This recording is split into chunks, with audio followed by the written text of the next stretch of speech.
पिता पुत्र आत्मा नाम रे आमेन। आपण समस्त को जय जेसु आम प्रार्थना करवा। नमस्ते मारिया निग्रह पूर्ण प्रभु तुम्हारी संगे नारीगण मध्य तुम्हें धन्य एवं धन्य तुम कपल जीशु वही परमेश्वर माता अपनी मारिया आम पापी आम का निमंते वर्तमान वो आम मरण समय निमंत्रण कर कृष्णठारे मोर स्नेहर भाई भाई मैंने मुझे समस्त दैनिक आहार प्रोग्राम को मु स्वागत जनावि। आज हूँ जून मास 3 तारिख बुधवार दिन। आज सुसमाचार मार्क लिखित सुसमाचार 12 अध्याय 18 रु 27 पद पर्यंत आम ध्यान करवा। पुनरुत्थान नाही बोली कहूथिबा साधुकी माने जीशुंकर निकट को आसी पचारे, गुरु मोस साम पाई यही परी लेखिछंदी, जदि कौनसी लोक निसंतान होई मृत्युवरण करे एवं तार पत्नी जीवित थाए तबे तार भाई सही नारी को पत्नी रूपे ग्रहण करिवो ओ अपना भाई निमंते संतान उत्पन्न करी वंश रक्षा करिवो। एकदा 7 भाई थिले, प्रथमटी विवाह करी निसंतान होई मरीगला, द्वितीय जनक ताकू विवाह करी पुणी निसंतान होई मृत्युवरण कला, तृतीय जनकर मध्य सही दशा हैला। 7 जन जाक सही नारी को विवाह करी निसंतान होई मृत्युवरण कले, परिशेष सही नारीटी मध्य मृत्युवरण कला। तेबे पुनरुत्थान समय से कहार पत्नी हेब, कारण 7 जन जाक ताकू विवाह करतिले। जीशु सेमानंकु कहले, धर्मशास्त्र किंबा ईश्वरंकर शक्ति जानी नथिबारु तुमे माने यही परी भूल करू नाही कि, कारण सेमाने पुनरुत्थित हेबा परे विवाह करिबे नाही कि विवाह रे दिया जिबे नाही, किंतु सेमाने स्वर्गदूत मानक परी रहिबे। मृतक माने उत्थित हुअन्ति से संबंध रे तुमे माने मोसशंकर शास्त्र रे बुदार वृत्तांत रे पढ़ी नाही कि, तहिरे ईश्वर तांको कहउछंदी, मु अब्राहम का ईश्वर, इसहाक का ईश्वर और जाकब का ईश्वर। से मृत मानकर ईश्वर नुहंती, वरन जीवित मानकर ईश्वर अटंती। तुम मानकर चिंताधारा संपूर्ण भूल। प्रभुंकर सुसमाचार। हे प्रभु जीशु ख्रीष्ट तुम्हारा प्रशंसा है। कृष्णठारे मोर स्नेहर भाई भाई मैंने साधुकी बोलिकी गोटे सेक्ट गोटे दल लोक यहूदी मान भितरे थिला।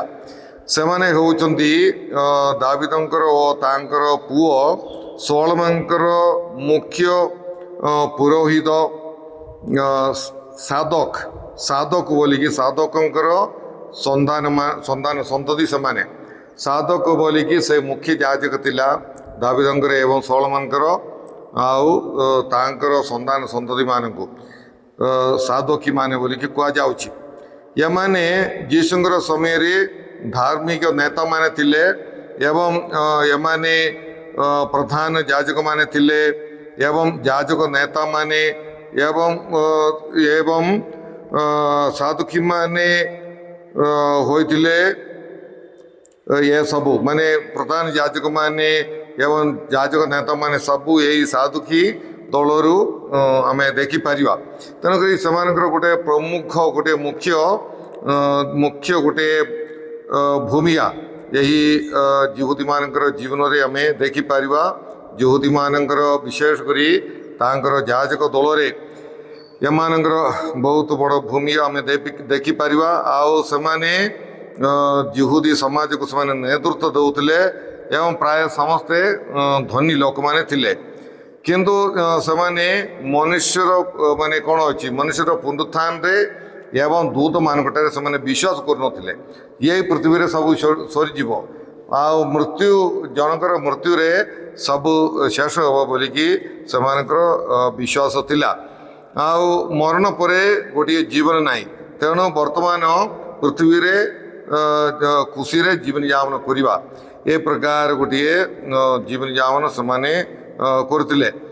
ଆଜି ସେମାନେ କହୁଥିବା ସେହି ନିୟମ ମାନେ କ'ଣ ଅଛି, ଜଣେ ଭାଇ ଜଣେ ସ୍ତ୍ରୀକୁ ବିବାହ କଲା ପରେ ନିଃସନ୍ତାନ ହେଇକି ମରିଗଲେ ତାଙ୍କର ଅନ୍ୟ ଭାଇମାନେ ଥିଲେ ସେ ସ୍ତ୍ରୀକୁ ସେହି ଭାଇମାନେ ବିବାହ କରିକି ସେହି ଭାଇ ପାଇଁ ସନ୍ତାନମାନଙ୍କୁ ବଢ଼େଇବାର ଅଛି। ସନ୍ତାନମାନଙ୍କୁ ଜୀବନ ଦେଇକି ଜନ୍ମ ଦେଇକି ସେଇ ଭାଇର ବଂଶକୁ ରକ୍ଷା କରିବାର ଅଛି ବୋଲିକି ଗୋଟେ ନିୟମାବର୍ତ୍ତୀ 25:5 ଆମେ ଦେଖିପାରିବା। ଆଉ 7ଟି ଭାଇ ଥିଲେ, ଆଉ 7ଟି ଭାଇ ଗୋଟିଏ ସ୍ତ୍ରୀଙ୍କୁ ବିବାହ କରିଥିଲେ। ସେଇ ବିଷୟ ଆଜିର ସମାଚାରରେ ଆମେ ଶୁଣିଲୁ। ହେଲେ ଯୀଶୁ କ'ଣ କହୁଛନ୍ତି, ମାନେ ସେମାନେ କହୁଛନ୍ତି ସ୍ୱର୍ଗରେ କାହାର ସ୍ତ୍ରୀ ହେବ, ସେ 7 ଜଣ ଆକୁ ତାକୁ ବିବାହ କରିଥିଲେ। ହେଲେ ଯୀଶୁଙ୍କର ଉତ୍ତର କ'ଣ, ଧର୍ମଶାସ୍ତ୍ର ଓ ଈଶ୍ୱରଙ୍କର ଶକ୍ତି କ'ଣ ତାହା ନ ଜାଣିବାରୁ ଆକା ତୁମେ ଏସବୁ ପ୍ରକାର ଭୁଲ ଗୁଡ଼ିକ କରୁଅଛ। ଯୀଶୁ ଏଇଟା ଗୋଟେ ଗୁରୁତ୍ୱପୂର୍ଣ୍ଣ ବିଷୟ ଯୀଶୁ ଆମ୍ଭମାନଙ୍କୁ କହୁଛନ୍ତି। ଆମ ପାଇଁ ମଧ୍ୟ ଏହା ଗୁରୁତ୍ୱପୂର୍ଣ୍ଣ। ଯଦି ଆମେ ଧର୍ମଶାସ୍ତ୍ର ବା ବାଇବଲ ଏବଂ ଈଶ୍ୱରଙ୍କର ବିଷୟରେ, ଧର୍ମଶାସ୍ତ୍ର ବିଷୟରେ ଆମକୁ ଯଦି ଜଣା ନାହିଁ, ଏଇ ସାଧୁକ୍ଷୀମାନଙ୍କ ପରି ବହୁତ ବଡ଼ ଭୁଲ ଗୁଡ଼ିକ ଧର୍ମ ବିଷୟରେ ଆମେ କରିବାର ସମ୍ଭାବନା ଅଛି ବୋଲି ଯୀଶୁ ଆମ୍ଭମାନଙ୍କୁ ମଧ୍ୟ ସତର୍କବାଣୀ ପ୍ରଦାନ କରିଛନ୍ତି। ତେଣୁ ପ୍ରିୟ ଭାଇ ଭଉଣୀମାନେ, ଆମେ ବାଇବଲ ପଢ଼ିବା, ଶିଖିବା ଈଶ୍ୱର କିଏ, ମାନେ ଗିର୍ଜାକୁ ଗଲାବେଳକୁ ଫାଦରମାନେ ଯାହା କହୁଛନ୍ତି, ଘରେ ବସିକି ମଧ୍ୟ ୟୁଟ୍ୟୁବରେ ସବୁ ଭଲ ଭଲ ଶିକ୍ଷା ଗୁଡ଼ିକ ବାଇବଲ ବିଷୟରେ ସବୁ ଶୁଣିକି ଈଶ୍ୱର କିଏ, ଈଶ୍ୱରଙ୍କର ଶକ୍ତି କ'ଣ, ବାଇବଲ ବିଷୟରେ ସବୁ ଧର୍ମଶାସ୍ତ୍ର ବିଷୟରେ ସବୁ ଶିଖିବା ପାଇଁ ଆମେ ଚେଷ୍ଟା କରିବା। ଯଦି ଆମକୁ ଏସବୁ ଧର୍ମଶାସ୍ତ୍ର ବାଇବଲ ବିଷୟରେ ଜଣା ନାହିଁ, ଆମେ ମଧ୍ୟ ଏହି ପ୍ରକାର ବିଭିନ୍ନ ଭୁଲ ଗୁଡ଼ିକ କରିବାର ସମ୍ଭାବନା ଅଛି। ଆଉ ଆମର ବିଶ୍ୱାସ ଅନୁସାରେ ମନୁଷ୍ୟର ଆତ୍ମାର ଓ ଶରୀରର ପୁନରୁତ୍ଥାନ ଅଛି। ଏଇଟା ହେଉଛି ଠିକ୍ ବିଶ୍ୱାସ। କାଥଲିକ ବିଶ୍ୱାସ ଅନୁସାରେ ଆମର କ'ଣ ଅଛି, ମନୁଷ୍ୟର ପୁନରୁତ୍ଥାନ ଅଛି, ଆତ୍ମାର ପୁନରୁତ୍ଥାନ ଅଛି, ଶରୀରର ପୁନରୁତ୍ଥାନ ମଧ୍ୟ ଆମେ ବିଶ୍ୱାସ କରୁଅଛୁ। ଆମର ଶରୀରରେ ଆତ୍ମା ପୁନରୁତ୍ଥିତ ହେବ, ତାପରେ ଅନନ୍ତ କାଳ ଆମେ ଈଶ୍ୱରଙ୍କ ସଙ୍ଗେ ସ୍ୱର୍ଗରେ ବାସ କରିବା, ନହେଲେ ଆମର ବିଚାର ହେବ। ସେ ବିଚାର ଅନୁସାରେ ଆମେ ଅନନ୍ତ କାଳ ଜୀବନଯାପନ କରିବା ବୋଲିକି ଆମର ବିଶ୍ୱାସ ଅଛି। କିନ୍ତୁ କ'ଣ ଅଛି, ଆମର ପୁନରୁତ୍ଥାନ ପରେ ଆମର ଶରୀର ଏଇ ମର ଶରୀର ନାହିଁ। ଏବେ ଯେମିତି ବ୍ୟଥା ଅଛି, କଷ୍ଟ ଅଛି, ଦୁଃଖ ଅଛି, ଏ ପ୍ରକାର ଜୀବନଯାପନ ନଥିବ। ଆମର ଶରୀର ଦୂତମାନଙ୍କ ପରି ହେବ, ଆଉ ଭୋକ ଶୋଷ ଏସବୁ ନଥିବ, ଆଉ କୌଣସି ଶାରୀରିକ ଦରକାର ଆମକୁ ନଥିବ। ମାନେ ଏମିତି ଆମକୁ କୌଣସି ଏସବୁ କିଛି ନଥିବ। ସେଇଠି ସ୍ୱର୍ଗରେ ସ୍ୱାମୀ ନାହିଁ, ସ୍ତ୍ରୀ ନାହିଁ, ଆଉ ଯୌନ ସମ୍ବନ୍ଧୀୟ ତୃଷ୍ଣା ନାହିଁ। ଯୌନ ସମ୍ବନ୍ଧୀୟ ତୃଷ୍ଣା ଏଇ ପୃଥିବୀ ପରି ଶରୀର ପରି ନଥିବ। ସ୍ତ୍ରୀ ପୁରୁଷ କିଛି ପ୍ରଭେଦ ନାହିଁ, ମାନେ ସ୍ତ୍ରୀ ନଥିବ, ପୁରୁଷ ନଥିବ, ସମସ୍ତେ ସମାନ। ଦୂତମାନଙ୍କ ଭିତରେ ସ୍ତ୍ରୀ ନାହିଁ, ପୁରୁଷ ନାହିଁ। ଆଉ ପରିବାର ନଥିବ ସେଠି, ଆଉ ମୃତ୍ୟୁ ଦ୍ୱାରା ସବୁ ଶେଷ ହେଉନାହିଁ। ଏହା ଆମର ବିଶ୍ୱାସ। ଆମର କିନ୍ତୁ କେତେ ବିଷୟ ଶେଷ ହେଉଛି, କେତେ ବିଷୟ ଶେଷ ହେଉନାହିଁ। କ'ଣ କ'ଣ ଶେଷ ହେଉଛି, ଆମର କଷ୍ଟ ଦୁଃଖ ଶେଷ ହେବ, ଆଉ କ୍ରନ୍ଦନ ଲୁହ ଏସବୁ ଶେଷ ହେବ, ଭୋକ ଶୋଷ ଶେଷ ହେବ, ଆଉ ସେଇଠି ପରିବାର ନଥିବ, ଯୌନ ତୃଷ୍ଣା, ଆଗ୍ରହ, ବିଭିନ୍ନ ପ୍ରକାର ଆଗ୍ରହ, ଇଚ୍ଛା ଏସବୁ କିଛି ନଥିବ, ସେସବୁ ଶେଷ ହେଇଯିବ। ଆଉ ଆମ୍ଭେମାନେ ଆନନ୍ଦର ଖୁସିର ସହିତ ଆମର ମୃତ୍ୟୁ ପରେ ଆମେ ଈଶ୍ୱରଙ୍କର ସାଙ୍ଗରେ ରହିବା। ଏହା ହେଉଛି ମହା ଆନନ୍ଦ। ମାର୍କୋ ସୁସମାଚାର 25 ଅଧ୍ୟାୟର 34 ପଦରେ ପ୍ରଭୁ ଯୀଶୁଖ୍ରୀଷ୍ଟ ଆମ୍ଭମାନଙ୍କୁ ଅନ୍ତିମ ବିଚାର ବିଷୟରେ କହୁଛନ୍ତି।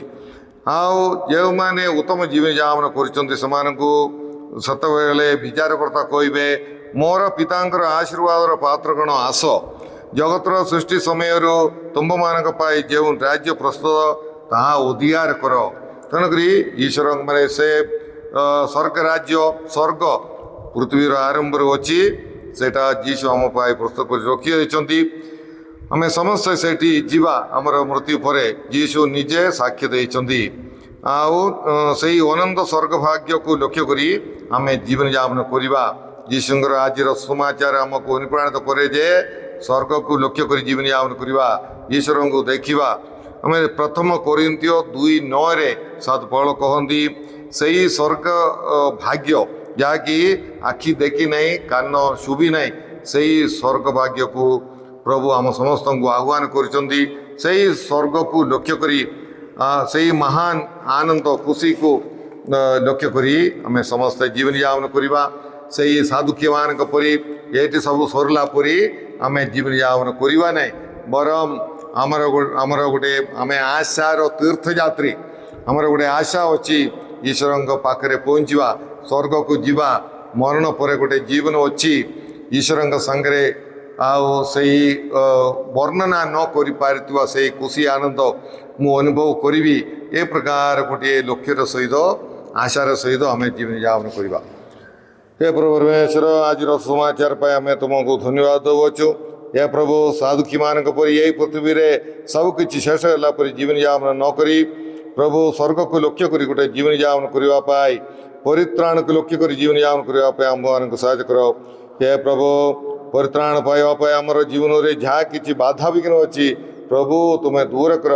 ପବିତ୍ର ଜୀବନଯାପନ କରିବା ପାଇଁ ଆମ୍ଭମାନଙ୍କୁ ସାହାଯ୍ୟ କର। ଏ ପ୍ରଭୁ, ଏ ପ୍ରୋଗ୍ରାମ ଦେଖୁଥିବା ସମସ୍ତଙ୍କୁ ତୁମେ ସ୍ୱର୍ଗ ରାଜ୍ୟକୁ ହାତ ଧରିକି ପରିଚାଳନା କର ପ୍ରଭୁ। ଏସବୁ ପ୍ରାର୍ଥନା ଆମେ କରୁଅଛୁ ତୁମ ପ୍ରଭୁ ଯୀଶୁ କୃଷ୍ଣଙ୍କ ମଧ୍ୟସ୍ଥରେ, ଆମେନ୍। ସର୍ବଶକ୍ତିମାନ ପରମେଶ୍ୱର ପିତା ଓ ପୁତ୍ର ଏବଂ ପବିତ୍ର ଆତ୍ମା ଆପଣମାନେ ସମସ୍ତଙ୍କୁ ଆଶୀର୍ବାଦ କରନ୍ତୁ, ଆମେନ୍। ଆପଣମାନେ ସମସ୍ତଙ୍କୁ ଜୟ ଯୀଶୁ।